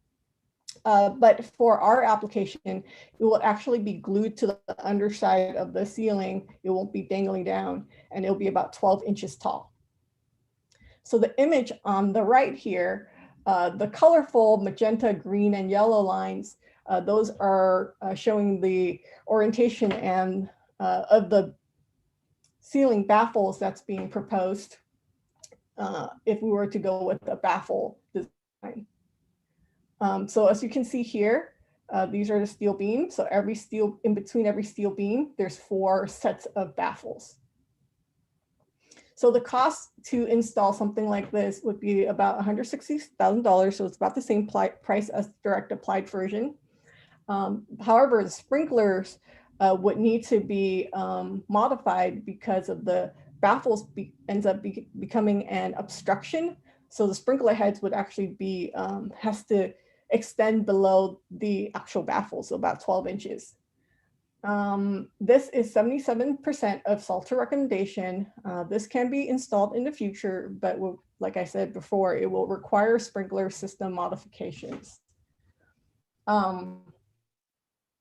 So I presented 2 ceiling options, and as you can see, these 2 options do not meet our objective of preserving the interior architecture and aesthetic of the room. Next, onto acoustic wall panels. So the picture on the left, here's an example of the acoustic wall panels. Here, they are installed on top of the windows in a gray color and makes a nice accent wall. Just as with the ceiling panels, it can be any color, any design. There's plenty of designs that can complement a room. Picture on the right here, it's the architect's proposed design for wall panels. So you can see here at the top section view, this is the back of the community room. The panels will be installed about 9 to 10 feet high. The reason for that is the panels are typically made out of a cellulose type of material or fabric. So we don't really want wine spilling over it. So they're going to be installed a little bit higher, away from direct contact with people. And then on the 3 other sides of the community room, the intent here is to apply wall panels in this 4-foot section between the glazing, the top glazing, the transom windows, and the glazing on the bottom. So you can see here, this is on this last cross section here is the side facing out Central Park with all the windows. So the cost to install something like this is about $38,000. It is 100% of Salter's recommendation for wall panels, and this can be installed in the future. Lastly, an option we looked at is installing carpet in lieu of the engineered wood floor that we had previously presented to council. So there would not be a cost for carpet, as it is part of the base bid. However, if padding is needed, there will be a small cost. By installing wall-to-wall carpet in the room, it'll be about 25% of Salter's recommendation. And of course, this can be installed in the future. Now, our recommendation. So as I was saying, our objective was to preserve the interior aesthetic of the building. And we have these nice CLT ceilings. So what we're recommending today is that we will not be installing any acoustic ceiling treatment on the ceiling at this time. We will also keep the engineered wood floors. As we looked at the pros and cons of installing carpet, we felt that, you know, the community room is an elegant multifunctional event space for 300 guests, right? So we want it to be very elegant with a very nice wood floor. And carpeting would be sort of a maintenance nightmare if it's fully installed. So what we're gonna do is test the acoustic before grand opening, see how well the room itself without the acoustic improvements. And then if it's needed, we felt like, you know, the room, it's too loud or it's too echoey, we will start by looking at wall panels. And if wall panels does not solve the issues, then we'll look into carpeting on partial carpeting on certain section of the room. All right, so next. Excuse me, City, I forgot to ask council, do you want to get our recommendations in each part so we don't forget the acoustic while we go on to lighting? I would prefer it that way. And then come back to the second part, city manager, unless you think we need to look at the whole thing at once. No, whatever the pleasure of the council is, I think that's fine. I agree with the mayor. Okay, so sorry, Project Director Cow, can we, let me open it up for questions from council on sound before we move to light. Any questions? Go ahead, Gina. Yeah, I'm sorry. I'd just like to make a point to the rest of the council here that this was kind of a surprise to all of us on the subcommittee, that we came up with this beautiful ceiling, and then all of a sudden, oh, by the way, you have to do the acoustics here, which were just going to ruin the complete aesthetics of the ceiling and the room in and of itself. So that was exceptionally disappointing to the subcommittee here. And we wanted this to be brought to the council, knowing that this is an issue where we're trying to preserve the overall aesthetics of the room while still being aware that we may have some sound issues moving forward, and how we could deal with them on a kind of a step-by-step basis here without totally, I mean, why pay for a beautiful ceiling when you have to cover it up? So we're a bit frustrated, but this is why we wanted this to be brought before the council. We're trying to prepare the room for the most use, and also to keep the aesthetics as well as we can. Thank you, Councilwoman. Question, Ms. Cow. This is for noise that would be generated by the use of the room itself, not for exterior noise. That is correct. And so they didn't test, for example, what we now know is pretty considerable airport noise that is hitting Central Park, that depending on how we did the roof may or may not have been able to mitigate some of that. This is just inside. That is correct. Okay. All right. Thank you. Councilman Holliber. Yeah, thank you. I think Councilmember Papen explained it well in terms of the subcommittee's thinking on this. We really did not want to cover up the wood ceiling, and I think we saw the baffles as being preferable to the ceiling panels, but still that would require the sprinkler heads to go, I think, at least a foot down from the ceiling, and it was overall not a very attractive look.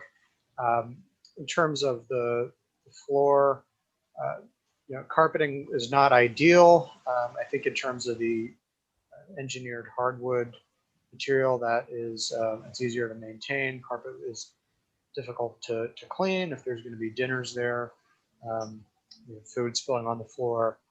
It also has to be replaced more frequently, and it would preclude certain activities like fitness activities and other types of functional activities for the room. So I think if we did have to make those adjustments at some point, I think the wall panels would be preferable to the carpeting on the floor. And I think just also to clarify in terms of the wall panels, it's not really 100% of Salter's recommendation. It's 100% of a portion of Salter's recommendation. Their full recommendation includes the ceiling panels as well. So it's, it would be partial coverage, but not full coverage if we were to do the wall panels down the road. Thank you, Councilman Holliber. Vice Mayor or Councilman Fung, any comments, questions? Nope. If we did have to go, and I'm seeing nothing there, if we did have to go with carpet, and this we're hoping people might have weddings or anniversaries there, would we have to supply a wooden dance floor? I'm seeing Councilwoman Papen shake her head yes. We would, So, yes, correct. Okay, so there would be a trade-off there. The other, Madam Mayor, the other option would be to leave a portion uncarpeted, right, sort of in the center of the room. But either way. And, So and we also discussed, because that room is supposed to be split in half too for rentals, so it makes it a little difficult. If you have carpet on one side, you want a dance floor on the other. So yeah, that was discussed. We were concerned about that. Okay. If I could jump in here. Please go ahead, City Manager. On Councilmember Holliber's comments there.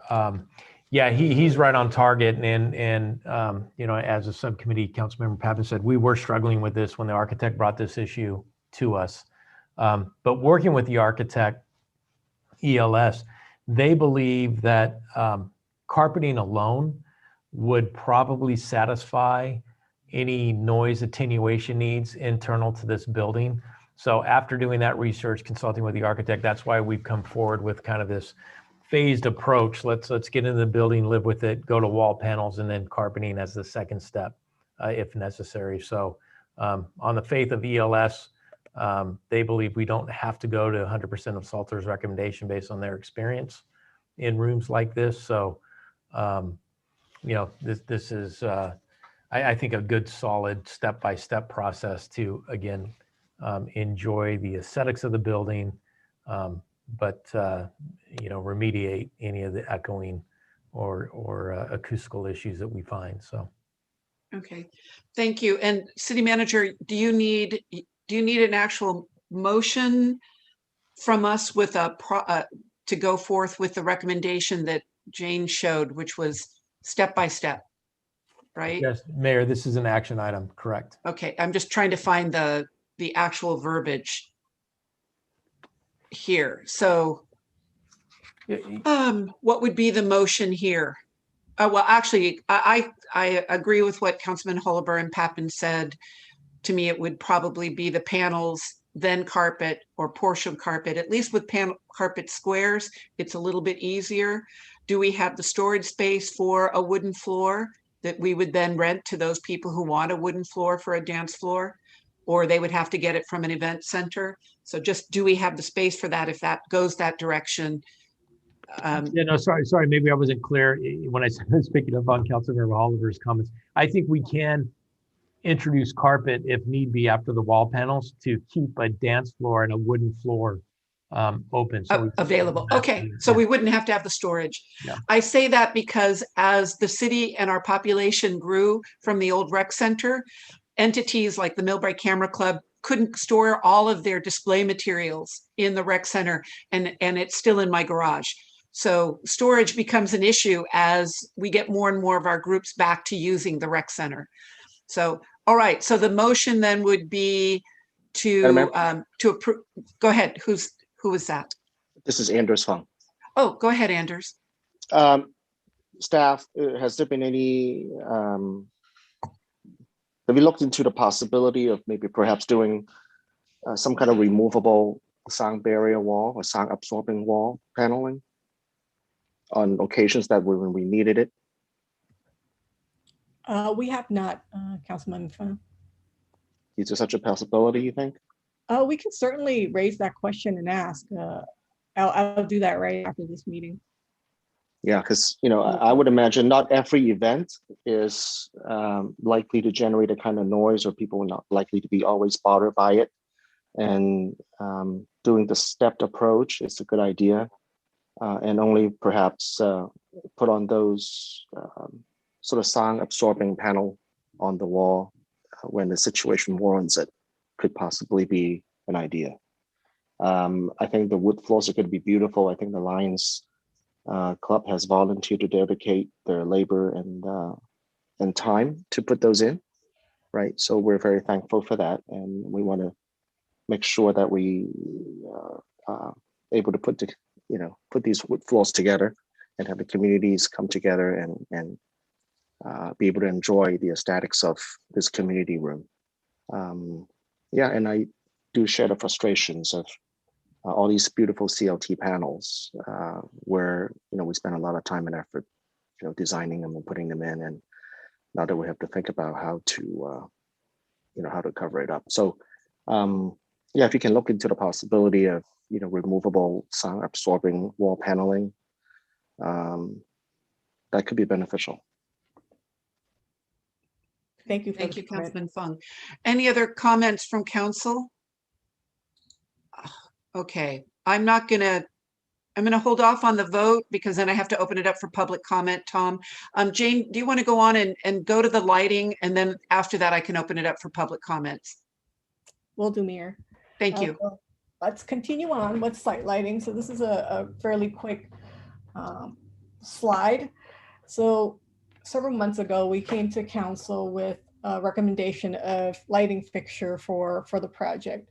And one of the lighting fixture that we had selected for the exterior at the Paseo that's going to line the Paseo, it's the same fixture that we're currently using at the library, which is shown on the lower right-hand corner of the screen right now. As I have mentioned before, this fixture actually does not meet the current Title 24 requirements due to the lack of an occupancy sensor.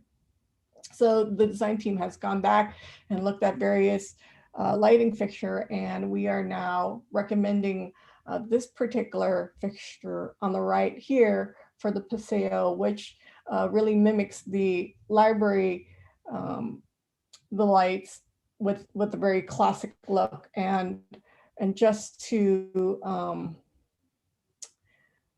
it will actually not be in this grayish color. What we're looking at is a darker bronze color that will match the building windows and mullion finishes. And then as we looked into this light, we also looked into a new light fixture at the parking lot that would match, essentially is from the same line of product that would match the Paseo lighting here. And the cost for these lights is $18,000. So that essentially concludes my presentation, and the recommended action tonight is to receive the Recreation Center Community Room Acoustic and Site Lighting Update and approve the recommendations. Council comments on lighting.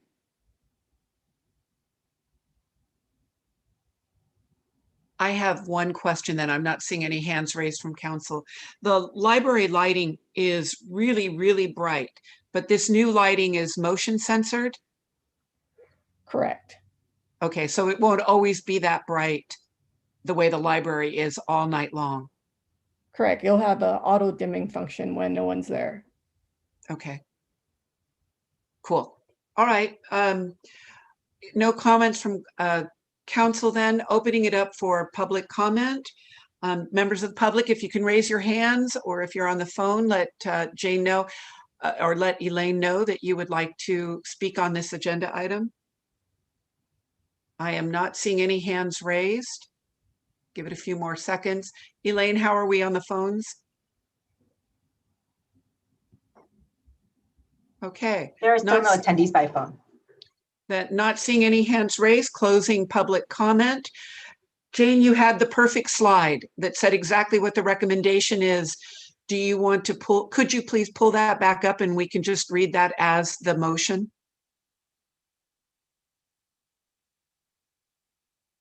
And if there can be if there's no further discussion, a motion and a second by council. Move approval. Thank you, Councilman Holliber. Second by Fong. Thank you, Councilman Fung. Any further discussion? All right, Elaine, could you please call the vote? Councilmember Holliber. Aye. Councilmember Fung. Aye. Councilmember Papen. Aye. Vice Mayor Leva. Aye. Mayor Schneider. Aye. Okay. City Council approves staff recommendations on room acoustics and site lighting plan update. Thank you. And I have a vote of 5-0, sorry. Thank you, City Clerk, and to the council subcommittee and staff. Thank you. I mean, it happens. I understand your frustration, but thank you for all your work. All right, agenda item 13. This is designation of a voting delegate and up to 2 alternates for the 2021 League of California Cities Annual Conference. And this is an action item. Tom, is there a presentation for this or just a discussion? No, just a discussion because of the August recess and the timing of the September meeting and the league conference. The league would like a voting delegate by September 15th. So we just put it on the agenda this evening. We do not have yet the resolutions or items to be considered.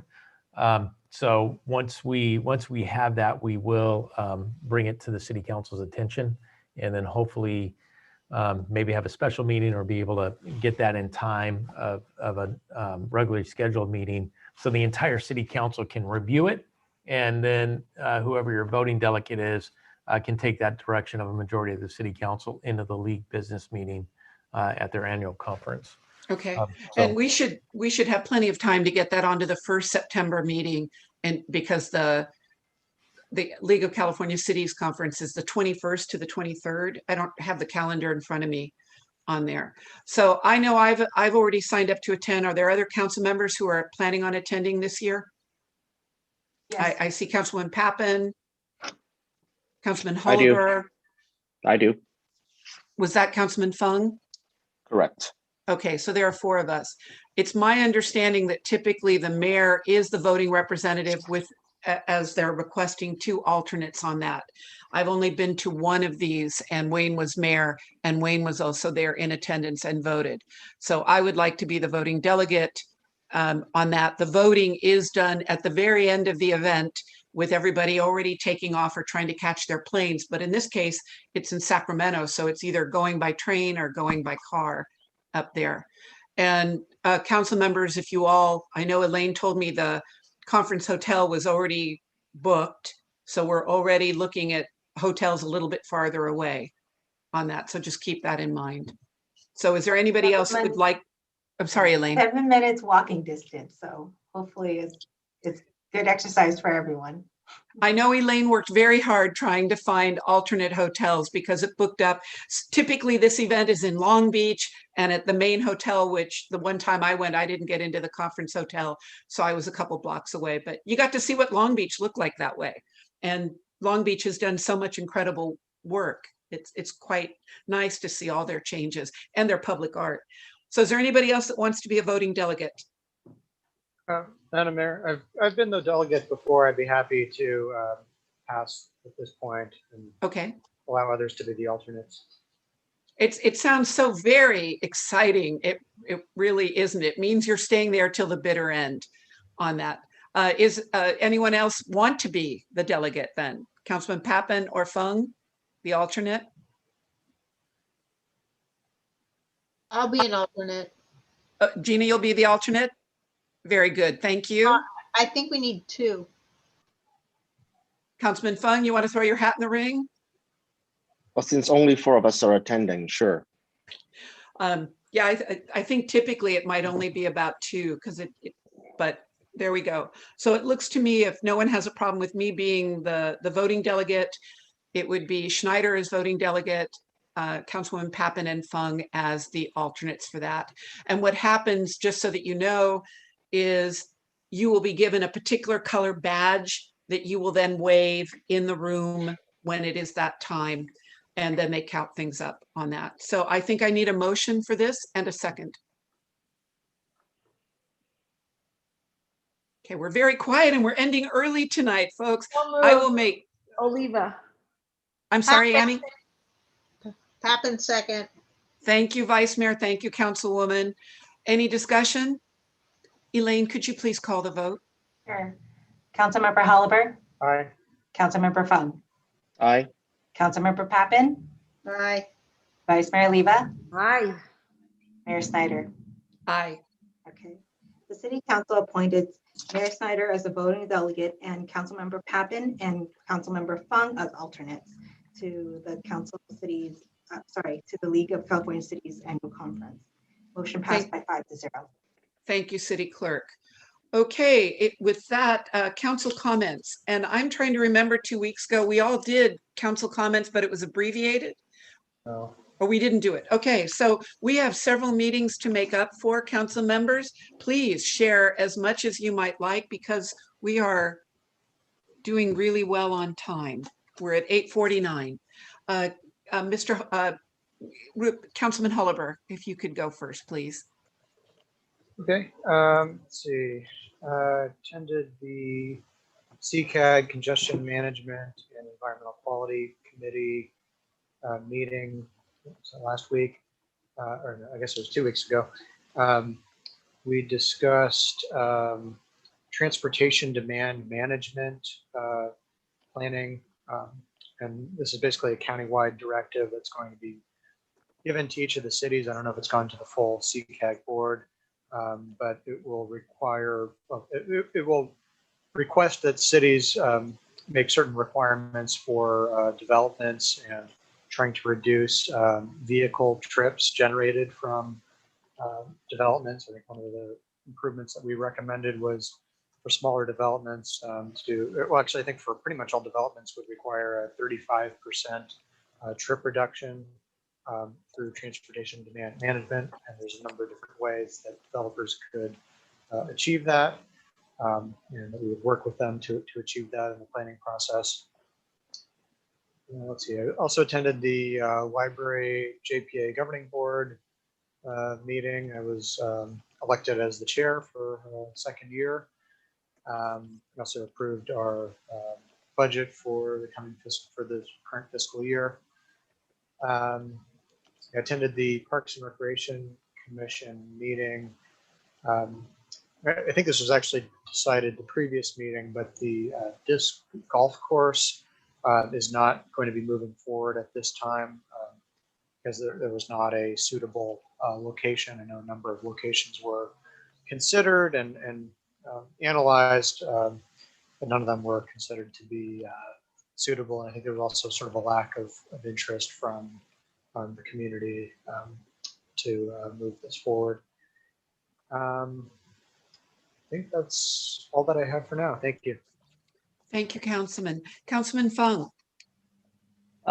So one meeting that I think sort of really interesting in terms of policy decisions that we need to consider is attended the ABAC General Assembly on June 25th.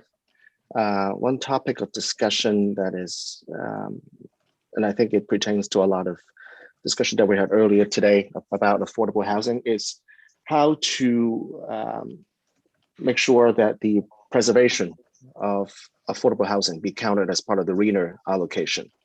And this is something that needs to be done, and it needs to be done quickly, because we could possibly use some of those linkage fees and partial BMR fees that we collect to preserve affordable housing and be able to have it accounted in the RENA allocation. So there's been a lot of discussions about that within the San Mateo County delegates. And this is something that requires a legislation in Sacramento in order to accomplish. So perhaps this is something that we should maybe consider a resolution to support something such as this so that we can move this process along. Thank you, Councilman Fung. Councilman Papen. Thank you, Madam Mayor. Couple meetings. One is the CCAG Ledge meeting. We've been meeting with our local state representatives, which happen to be a lot these days. We used to be able to get away with just one senator and one assembly member. Now we've got like 3 assembly members in the county and 2 senators. So we've been talking to them about various legislative proposals and the budget. And once again, really, truly want to thank Assemblymember Pro Tem Kevin Mullen for thinking of Millbrae and our tragic burning of the recreation center. So rising from the ashes, he has helped us, and with the state budget and an additional $2 million. So very, very grateful there. Also, continuing work on transit recovery, trying to get everybody back safely on public transportation. Again, there are 27 different transit agencies. We have to deal with BART, Samtrans, and several others, including the airport. So that is a big effort trying to make that go forward here. As a final note, our Millbrae ARC has really been doing great things, and they have asked for the formation of a Millbrae Social Equity Commission. So I would like to propose at a future meeting that we amend one of our chapters, chapter 210, title 2 of the Millbrae Municipal Code, and add a commission or formalize a structure for the Millbrae Social Equity Commission, so that we can continue all the great work that this homegrown community effort has really brought to the forefront, bringing our communities together for the betterment of everyone. So I hope that we can make this I'm making a formal request. I hope the council will support me on this, and we can have this on a future agenda for discussion and hopefully move forward there. I know staff time is always limited, but we hope to work together for, again, all the great things that they have done in the community here. And we're trying to, again, I want to remind everybody, the Art and Wine Festival is going forward. So we are really looking forward to that, and the community enhancement, is that the one, EVAC? I always forget the name of the committee I'm on. We are going to be working with the local businesses to make them a really more of an active part of Art and Wine so that they can aid in their own recovery.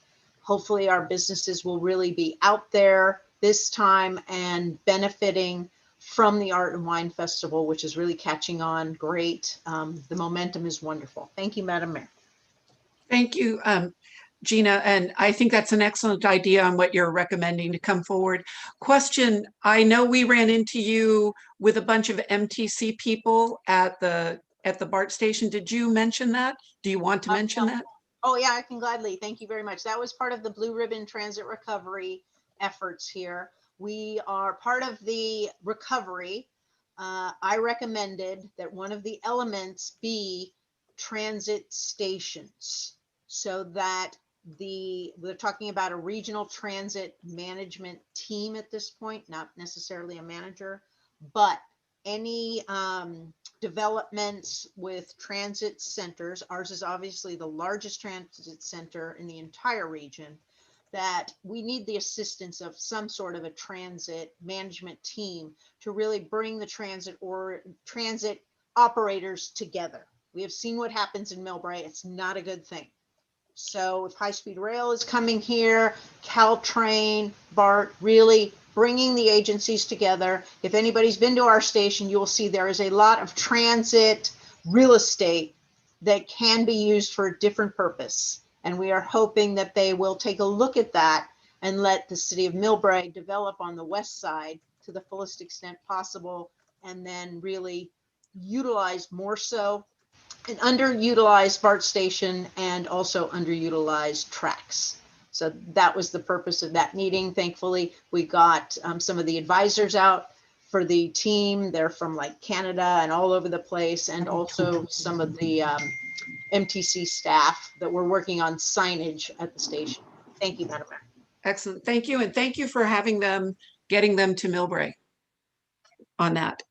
Vice Mayor. All right, I want to just, I wasn't going to mention it, but thank you, Councilmember Fung, for mentioning with the RENA numbers and with regards to the preservation. That also has been a big issue with the Heart Foundation. So I think it's something that we can follow and maybe jump on board to seeing if we can change that, because preservation seems to be much more affordable than anything than actually developing new housing. With that being said, I want to mention the SAL board, and we were well represented this evening by Juanita and what they can do, and that great achievement that she was able to present to us tonight. But our chief Corpus has a couple of really good programs that she's trying to get organized for the city of Millbrae. And one would be, hopefully we'll get Green Hills to go on board, and we can start that youth golf program once again. And as we've heard, Christina Chief Corpus is also a runner, and she has an incredible group that she's bringing to Millbrae that are to teach and to engage with young girls on how they can accomplish things. What is something about it's possible. And so we're hoping to see that comes forward too in the next few months in Millbrae as well. I had the opportunity to meet with ARC, and they came to meet me bearing gifts. I mean, I had homemade tea, and I had fresh fruit. And it's a really incredible group that I would like to see grow, and it's really what we're all about. And they've just organized very well, and I'm hoping that we can see that grow, and I'd love to be part of that as well. Speaking of homegrown, there is an event on September 23rd that is a homegrown nonprofit from Millbrae. And I don't think we have a homegrown nonprofit other than this one. It's called One Hit Away. And they have an event September 23rd at the Green Hills. And it's a super, super nice event. I would love representation from our city council. And it has to do with the suffering of the invisible injury, which is the brain injuries. And they work with a lot of young athletes to heal the brain from traumas. And it's a very different event, but it is homegrown in Millbrae. And I would love it if I could get our council members to attend on that September 23rd in our hometown of Green Hills. So that, thank you very much. Thank you, Vice Mayor. Okay, this coming Monday will be the first ground-based noise subcommittee group under SFO Noise Roundtable since our January meeting, and with a lot of it going into the discussion of the spectral analysis, which is a fancy way of saying the noise study that they did, modeling the type of noise that currently the Federal Aviation Administration doesn't pay any attention to. And that's why Millbrae doesn't show up in any of the noise contours. And that's why our homes are not qualifying for any noise insulation programs. So it's been a bit of a battle. I think I reported that Palo Alto has successfully, after years of basically taking over the meetings, the main roundtable meetings, is going to get themselves appointed, or at least that's a subcommittee now. But doing that means it takes away staff time for working on things like the noise that impacts the cities closer into the airport. The Emergency Services Council met. We will have an agenda item coming to City Council to approve a new MOU for that. The organization is moving from Homeland Security under the county manager. There'll be a new structure, and it will be the first county contract which will be gender neutral. So something new in there. The Peninsula Clean Energy will not be having a meeting this month, so it'll probably have a full August month. I know we are still working with them in the hopes of getting solar panels onto the rec center, so that's still a work in progress. CCAG did meet last week and did talk about the TDM plan that is state mandated. And just, Councilman Holber, so you know, we know that Burlingame is putting a lot of higher density right on our borders, all of which will most likely be subject to TDMs. But if all of them are going to our train station, it doesn't stop the number of cars coming to us. So that was my one comment. We were asked to comment on the draft. So not, that? I'm sorry? I don't think people know what TDMs are. Oh, thank you, Councilwoman. Transportation demand management, a tool that requires the property owner manager to reduce the number of trips coming to and from that location. And there's a series of different programs that they can implement in TDM. So the discussion, what we were asked to do at CCAG was just give comments. And my comment is, that's great. I hope these 35% trip reductions are successful. But if, for example, all of Burlingames are coming to our train station, does that mean we, the city of Millbrae, have to put in more parking meters so that people aren't parking all over Millbrae Avenue or Chadbourne? There was another agenda. Well, part of that is these new smart meters that probably aren't like parking meters, but are a way of monitoring and showing where there is available parking. So just bringing that up as an issue. Brisbane has, and the other issue of just those of us who are cities that we get driven through and people coming through us that don't come from us, and transportation funding on that. I think that was the bulk of CCAG last week. MOU. We're going to have an infrastructure meeting, subcommittee meeting next week. Staff, I had been telling you that by now we would have released the CCAG bike pedestrian grants. I don't know what's happening, but they haven't been released yet to my knowledge. And typically we do the tour of the grantees in August so that we can vote in October. And I don't know what's happening with those fundings. I should know, I'm the vice chair of that committee. I will try to get back to you and make sure that we stay on top of that. I want to congratulate Beats and Brews for an incredible 4th of July event. Quietly, staff said they thought they were hoping to get 25 people. We had well over 100, 150 people there. It was a real fun event. So thank you, staff and city manager. Our next one is August 13th. So there'll be one more meeting for that. For MCAC, the Community Enhancement Advisory Committee, they had an updated report on the tree dedication program. And as of 10 days ago, there were already 20 trees purchased. The space between the spur trail between Hillcrest and Taylor Boulevard, I was told, can host about 50 new trees. So we're almost halfway to reforesting that piece of open space there that will become an oak grassland on that. So thank you to everyone in the public who has already purchased a tree on that. The MCAC did look at the plaques. Some people are ordering the plaques. It's a little bit, in fact, the plaques are much more, they're almost twice as expensive as the tree than the tree. The tree is $198 if you would like to have a tree dedicated, and the plaques can run upwards of $400 depending on the size of the bronze plaque, but they're really pretty. And thank you to Andrea Papajohn for her work in designing, taking the information from the public for the plaques. So 20 trees is pretty cool on that. The Lions golf tournament is going to be in September. I believe there are still openings. The Lions Millbrae Machines is August 21st.